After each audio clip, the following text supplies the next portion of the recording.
Here comes the ferry. Gonna run up this hill over here, see if I can give you guys a better look at the ferry as it approaches Stornoway, this port town in the Outer Hebrides, the outer edge of Scotland, essentially just out in the middle of the sea. It's a tourist favorite, and you can get out of part of travel. You kind of never know what you're gonna run into, but I'm racing against it. Let's see if I can catch the entry. I'm hoping there's gonna be a path up here.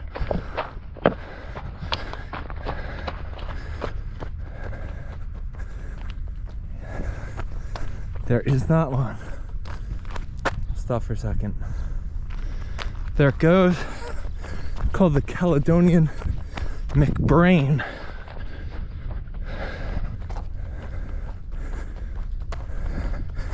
And I'm ahead of it right now, breathing heavily. So we're racing up that hill. Oh. I don't know if there's any paths down here to give you guys a really good look. It's a house there.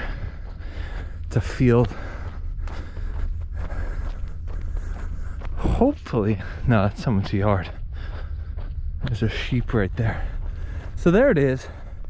And I'll talk you through, like, okay, so there's a ship disaster here where men returning from World War I were on leave, and they were taken from Kyle of Lochlash to here, and they're supposed to board that ship, but supposedly it was full, so they couldn't get on it.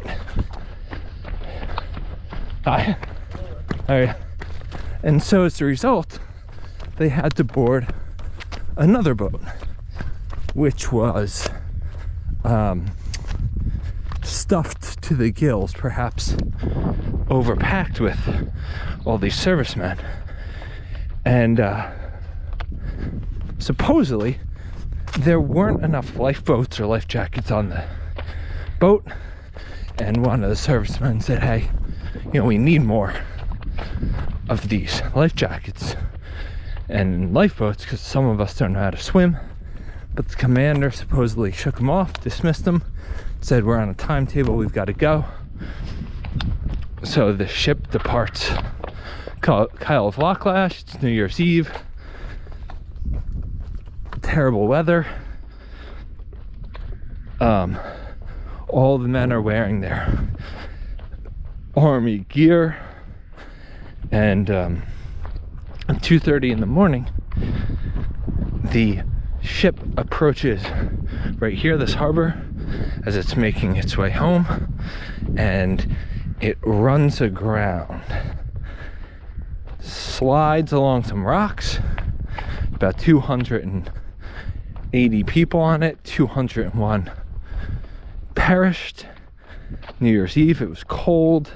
Supposedly the ship slipped over itself on its side, and that many of the men died because they were wearing their uniforms. The boots didn't have the time to react to take it off, and they drowned. And that's the story we get.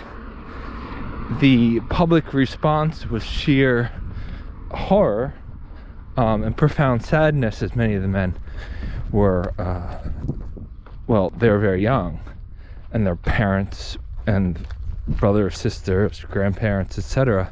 were devastated. And this was in 1919. It was the first day of the year in which farmers, were going to be granted land rights. So the result is that all these guys who would have had land rights died. And when the public asked for an inquiry into how the ship sunk, supposedly a inquiry was made, and the findings were inconclusive, which in a public relations terms is, we're just ignoring it, we're not doing anything about it, we're not giving you any information. And so these families have lived with that great burden of not knowing, but probably suspecting that there's foul play. And there most likely was, given the social context of the day, the political context especially, and the right to land context. One boat taking out several hundred people who would have had land suddenly erases the problem of giving land to those people. And a result is some of their families moved out and emigrated. So it could have been, described, there it is right there, as a land clearance.